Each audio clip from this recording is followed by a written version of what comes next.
He started out singing at a bar mitzvah to later become a record promoter and eventually become a financial guru.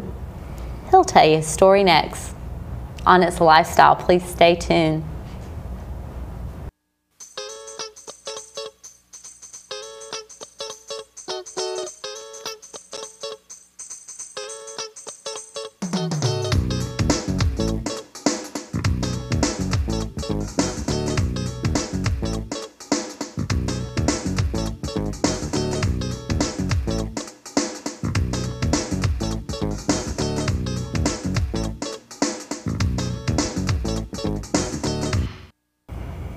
Hello, I'm Gina Woodham. Welcome to It's a Lifestyle, where we interview people with interesting careers and hobbies, which for my guests, it's more than a career.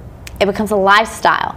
And I'm hoping my guests inspire some of you to gather your hidden talents and aspirations to build your own unique career. Today's guest has had several businesses, was a record promoter, and now is a financial guru. He is Money Market Ron. Please welcome Ron Herbert. Thank you, dear. How are you? Glad to be here. So let's talk, even back to your childhood, possibly even as early as 5 or 6, what activities might have foreshadowed your present success?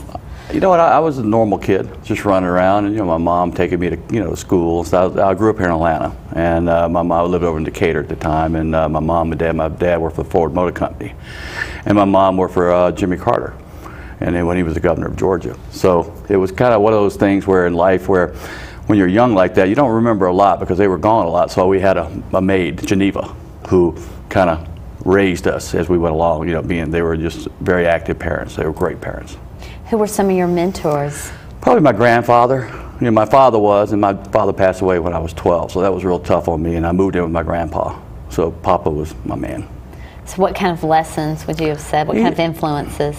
He was just a good man. You know what I mean? He lived on Lenox Road. He built a house here in 1935 in Atlanta on Lenox Road, and he was in the banking business, and he had retired by the time I moved in. My brother and I moved in with my mom. And it was just, he was just a great man. As you moved towards high school, what kind of activities did you seem to? Oh, I was an athlete. I played football. I was in my mom had sent me to Woodward Academy during that time because she was having some problems. She was going through herself because my dad had died. So I went to Woodward Academy for my 10th grade year. And my grandfather was there the whole time. I'd go home on the weekends. I had to stay there on campus, and I'd go home on the weekends, and I'd hang out with my grandpa, and he was the best. He would take me and my buddies wherever we had to go. He was just the best. Now, as you moved towards college, you played football. I did. I went to University of South Carolina to play football.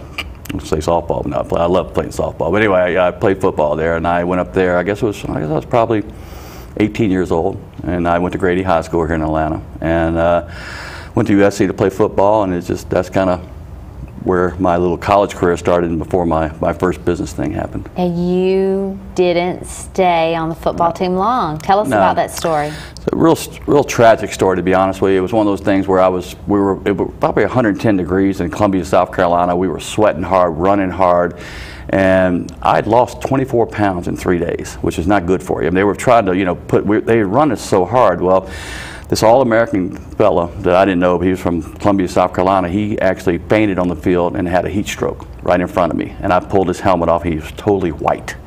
And it really freaked me out. And that next day he died. And when he died, I turned my helmet in and I called my mom and said, "Mom, I'm going to get my scholarship back. If you don't mind, if you can afford it, I'd like to stay here and go to college." So that's kind of what happened to me. And my football career didn't last very long. Wow. And then, at 19 years of age, you were the owner of 3 bars and a restaurant. And man, let's talk. How did all of that begin? I would say probably 20 maybe. Between 20 and 21, 22. It was pretty fast. I had, after I'd quit playing football, they'd shaved my head. And I was really kind of embarrassed. I'm walking around with a shaved head back in the early 70s. I mean, they were like, everybody had long hair and stuff. I'd walk around with a shaved head, so I guess everybody thought I was a military guy. And of course, Fort Jackson was in Columbia. And I remember going to this bar, and I met this fella, Don, that owned the bar. And I met Tom Riker and Bobby Crimmins, and they were like playing basketball. At the time, Frank McGuire was the coach of South Carolina. And I just remember hanging out there and hanging out, and this fella told me, hey, I've got a little financial problem. I need about 20 grand to pay off the IRS that I didn't know I owed. But I said, I'll tell you what I'll do. Let me see if I can talk to my mom. She was still a very supportive person, and see if I could borrow the money from her. And he let me buy half the bar. So that's how I started the bar business. Now, you start the bar business, you don't know anything. What were some of the big learning lessons with your first business? Well, I hired all my buddies. I ended up, owning 3 bars around the University of South Carolina. We kind of covered the campus, and everybody would, because I had all the athletes hanging out with me, John Roach and Bobby Crimmins and Tom Riker and different athletes, and Tom McMillan would come down from Maryland. All these guys would come in and come to my bars. And I just remember just hanging out with those guys and just kind of like, you got to have that. I had to have the athletes there with me, because the athletes weren't there. They drew the crowds. The athletes always drew the crowd, and I always kind of noticed that. And that'll come up as we go along. But I noticed that wherever athletes went or wherever celebrities went, people would go to. So I always tried to take care of my athlete friends and make sure I'd always let the coaches know they weren't drinking too much. I always made sure they never drank too much. If they were, I would make sure that they got home correctly. So I was always doing that. But besides that, I'm sure you had to make sure the labor came in and the shipments came in. So let's talk about some of the the hardest part I had was I had a lot of fraternity brothers. I was a Pike. I have some fraternity brothers, and I hired them to help me. I ended up with 70 employees, and they were all my college buddies. The problem was, sometimes your college buddies, sometimes they're not paying attention to stuff. And I also was probably not paying attention to myself at that time, because I had so much going on. I was, still going to school, trying to get my degree. I was running a bar. I had my professors coming in. One night my professor got kicked out of the bar. He threatened to, have me kicked out of school. It was just, I had to go through stuff like that too. But I never graduated. I ended up going 4 years, but I never graduated. Well, we want to hear more, and we will next on It's a Lifestyle. Don't go anywhere. We'll be right back. Thanks. These are the children who had no chance. They're known as Brazil's street kids. They wander the streets dying by the thousands from drugs, AIDS, and bullets. Most of them have been abandoned, left to survive on their own. These children needed a place to go. I had to do something. So I brought it up at Rotary. People heard about what we were doing and asked how they could help. Together, we raised funds to give them a home and open the school. They're learning a trade. Now hundreds of kids have a family and a future. They're contributing to the community, because Rotary believes in making things better for everyone. Rotary is making a difference right now. They have hope. Rotary gives people an opportunity to help. Begin! You're mine! Chicken! McGruff here. If a bully is bothering you, play it smart and try to talk it out, or get away and tell an adult. Well done. For more tips, write for my new free comic activity book. Play it smart and help take a bite out of crime. Welcome back to It's a Lifestyle. We are talking to Ron Herbert, otherwise known as Money Market Ron. You began to get into the record promotion business. Correct. After owning nightclubs, after managing bands, after owning real estate, and you talked as if this was a culmination of everything you had ever wanted to do. It was my dream, and my dream had come true. I'd worked with Janet Jackson, I'd worked with Van Halen, I'd worked with the Rolling Stones, Journey, gosh, Cher, Vanessa Williams, it just went on and on and on. At what point were you not starstruck? Never, surely you had to be at first. At first I was, but the fact I was young when I met Led Zeppelin, I kind of saw how that all run. It just didn't matter. It's like more or less you got to do your thing. You can't be starstruck, because when a star feels like you are starstruck, they don't trust you.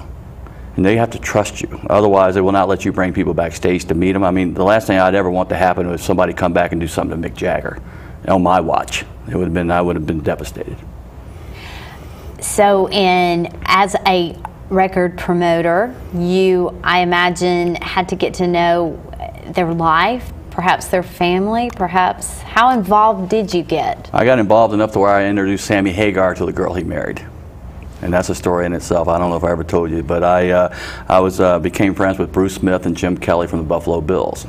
And Jim was dating this beautiful young lady from Richmond, Virginia, Kari. And he'd asked me she wanted to go meet Van Halen. She wanted to meet Sammy Hagar. She's a big fan of Sammy's. And so he asked me, he said, Ron, do me a favor, will you take her down and introduce her to Sammy? I said, sure, but I got 300 or 400 people going to be there. It's going to be a lot of fun. It's Sammy's 44th birthday. We're going to have a ball. So she comes down, she flies down to Richmond and drives down with her girlfriends down to Virginia Beach, and we're having a big birthday party after the show for Van Halen. And she comes in, she's a spectacular, gorgeous woman, and she comes in and just grabs Sammy's hand and never let go.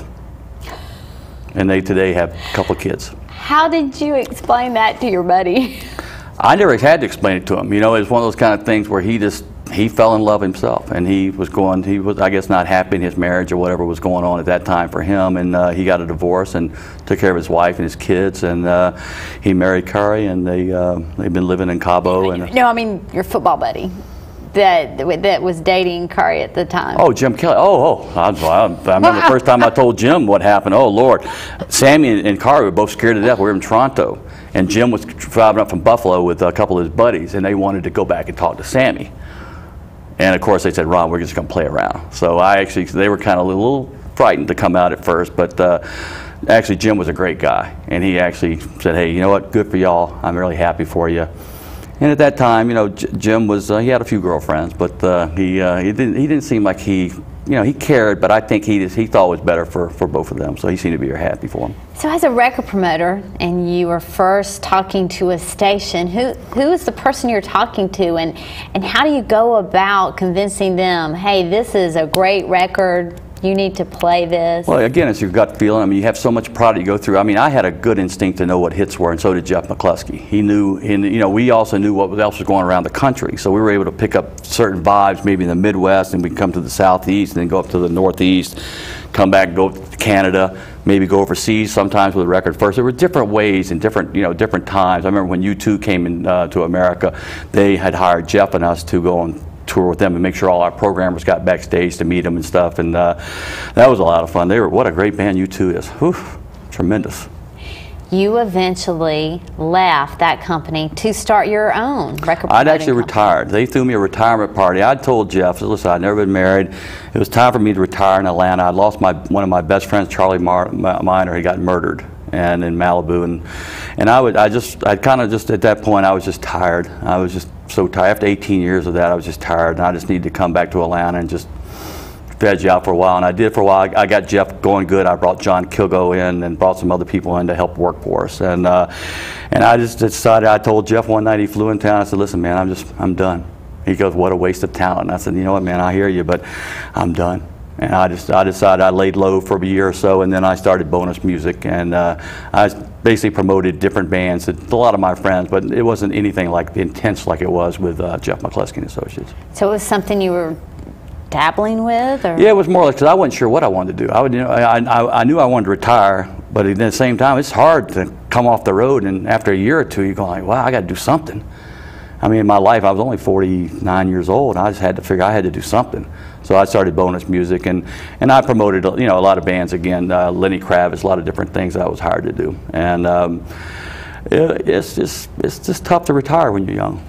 But eventually, at some point, you decided, you know what?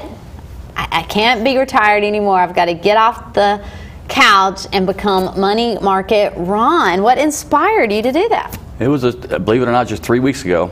I was sitting with my friend Ray Mariner. He's from Star 94, the Cindy and Ray show, and I was talking about the markets. I've been talking to all my friends since the 80s. I've been investing money since the 80s.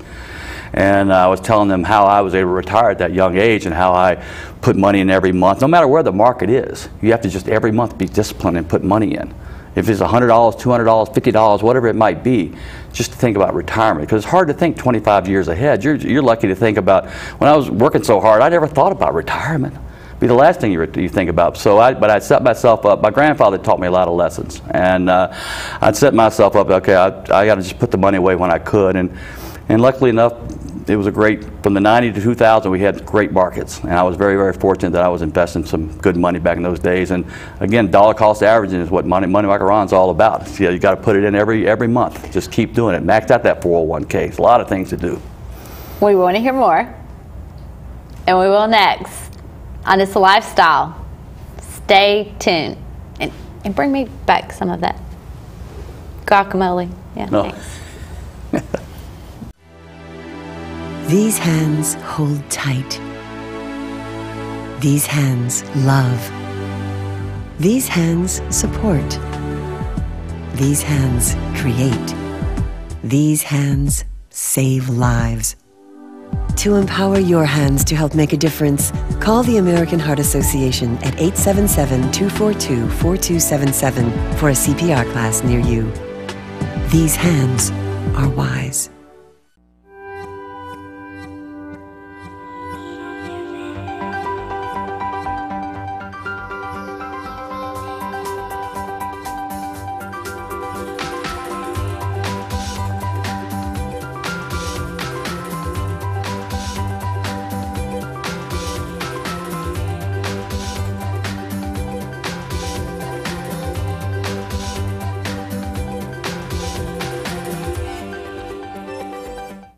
Welcome back to It's a Lifestyle. We're talking to Ron Herbert, otherwise known as Money Market Ron.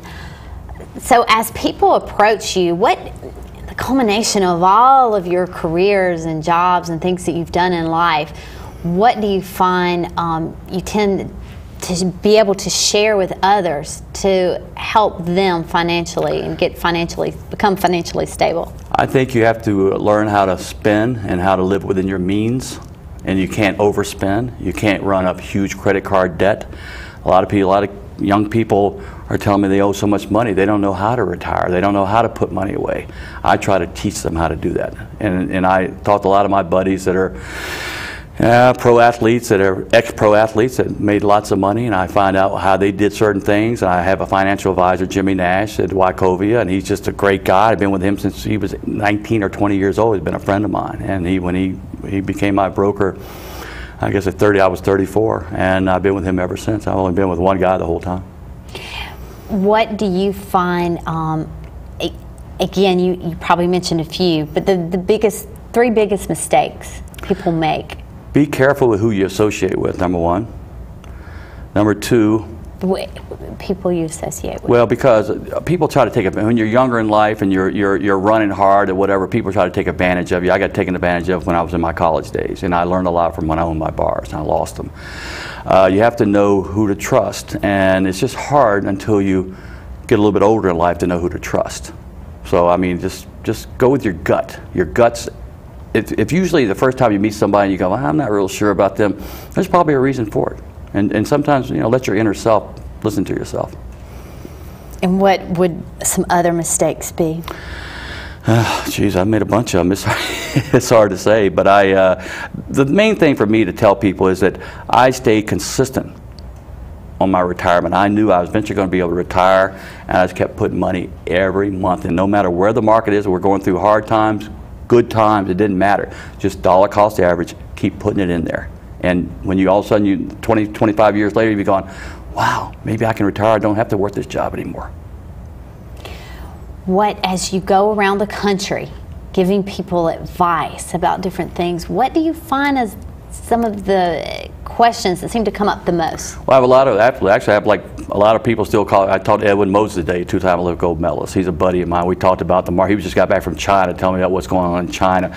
Mark Lemke from the Braves and I are really good friends. I've just been very, very fortunate to have really good friends that I've maintained contact with, and that, I listen to their stories and I give them my stories, and we just kind of trade stories back and forth, and it's kind of fun to be able to talk to someone like Bruce Hornsby. And Bruce and I have been friends for 20 years. And just to see where he's gone and just know what his plight was and what mine is. And it's just, again. Well, what are some of those lessons that perhaps you didn't learn on your own that you learned from them? Well, that they'd been through, Bruce had gotten dropped 2 or 3 times with different record companies. So he had to, change his whole attitude, different record companies. I mean, a lot of times people lose faith in you. If they lose faith in you, you can't lose faith in yourself. If you keep faith in yourself, you're always going to be good. At least you're going to try hard because you're taking care of yourself. Take care of your family and yourself, and then worry about other people.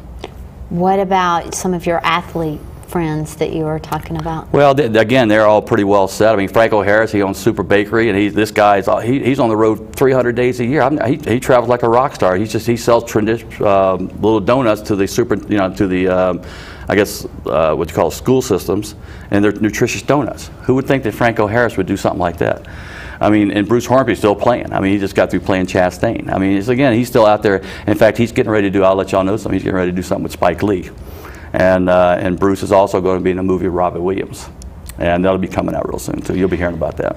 I thought that for athletes in particular, that they have just a short lifespan in their career. They do. So how do they manage? Well, that's why I love to talk to them, because to find out how they did manage. And that's what's so great, because each guy has their own story. Like Franco didn't make the kind of money that the athletes make today. He probably made $500,000 a year, where the athletes today are signing $68 billion contracts. I mean, it's a whole different world today. And a good friend of mine, Bruce Smith. Bruce he's retired. He should go in the Hall of Fame this year. And I love watching how he grew. I've known him since he graduated college, and it's just great to kind of watch it.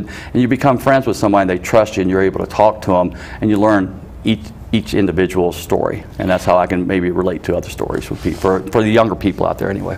As you do your radio shows, what fears do people tend to have, similar fears that they have, similar questions that they may Am I going to lose everything in life? Am I going to be on the street? Oh my gosh, am I going to lose my wife? Am I going to lose my kids? I mean, a lot of my friends have been divorced a couple of times. It's just painful. I mean, but again, you learn from each mistake or each painful episode of your life, and that's what I try to learn from. So as you're talking to your audience, that's what you tell them? I tell them absolutely. You have to be true. I think it's also very good you get a financial advisor. I've had somebody talk me through the times of when it was really bad and when it was really good, and you just have to diversify. Be sure to diversify yourself. Money Market Ron's all about diversification. Put little chunks here, a little overseas. You can do things in America. You can do the bonds. I would say, you want to stay in the markets a little bit, but as you get older, you want to maybe trim back your stock holdings and keep your bond holdings a little heavier. How do you teach them to prioritize? Maybe travel's a big deal, maybe having clothes, the kids' education. How do you teach them because a lot of people do live outside of their means. You can't teach any. All you can do is recommend. I've learned that, people listen to you and they'll look at you right now, yeah, I'm going to do that. Well, they don't do it. But you have to do it. If you don't do it, you're foolish, because you're going to end up wasting a lot of time in life, and you'll turn around, next thing you know, you're 50 years old, and you go, wow, I hadn't started saving yet. Well, you're going to retire at 65. You better start real quick. And then it's still not too late. Even if you're older, it's not too late to start putting money away. Now, there are a lot of people, and maybe you have found this, that are 65 plus and won't be able to retire and haven't retired. What do you say to them? Well, all I can say is just, good luck and keep working hard. I mean, again, you never know look at me. I mean, I didn't know I was going to do when I started, going to University of South Carolina, I never thought about retiring. That'd be the last thing I thought about. But as you get older, you realize you got to take care of your wife and your kids, and you got to take care of your family. And the only way you can do that is by, again, putting your money a little bit at a time away for retirement. I don't care if it's $25, I don't care if it's $100, anything, just do it. If you're telling somebody, giving them advice on research, where would you tell them to go? What sources would you tell them to? I'm fortunate enough that there's a lot of websites that I go to, that I study from. There's different ways to study. I study totally differently now. It's like now I've become Money Market Ron. I read 4 or 5 newspapers a day. I watch CNBC. I love the Jim Cramer. I love Mad Money. I just love that show. I think their insights are good. The problem with that, though, is you sit there and just outguess yourself. When the market goes bad, you're starting to panic, and people do panic. Remember, panicking will never get you anywhere. You got to keep a cool head, because there's always going to be recessions, and they're out there. I've been through 3 of them. There have been 12 bull markets and 12 bear markets. And the 12 bull markets have averaged probably 200 or 300%. You're going to average about 8 or 9% a year if you stay diversified. Even though we might be going through some hard times in this 2000 era, maybe by 2010, things will be, it's hard to tell. You can't tell what's going to happen in the future. That's the problem. You don't know. So you just got to remember, just put away a little bit. Each time you can, it's going to build. It's always going to reinvest your dividends. I mean, don't, just let it reinvest itself. It'll grow. It'll compound interest is so great. What advice, if you could tell your audience one thing that if they would also like to retire early, what advice would that be? Again, just work hard. Don't. There's going to be problems in life. Sometimes you can't save. Maybe you don't have the money to save. But that's okay. Those times will happen in life. But as soon as you can get back on your feet, just remember you got to take care of your retirement and your family. And that's your most important thing you have in your life to do. And you have kids that maybe you got to make sure they'll be okay in their lives also. Ron Herbert, Money Market Ron, it's been a pleasure. Thank you, Gina. Thank you for having me. I appreciate it. Yeah. Thank you for having us with It's a Lifestyle. If you have someone that you would like to see, please call at the number you see below. You can also email me at ginawoodham@yahoo. Have faith in your dreams, but most importantly, have faith in yourselves. We'll see you next time. Thanks.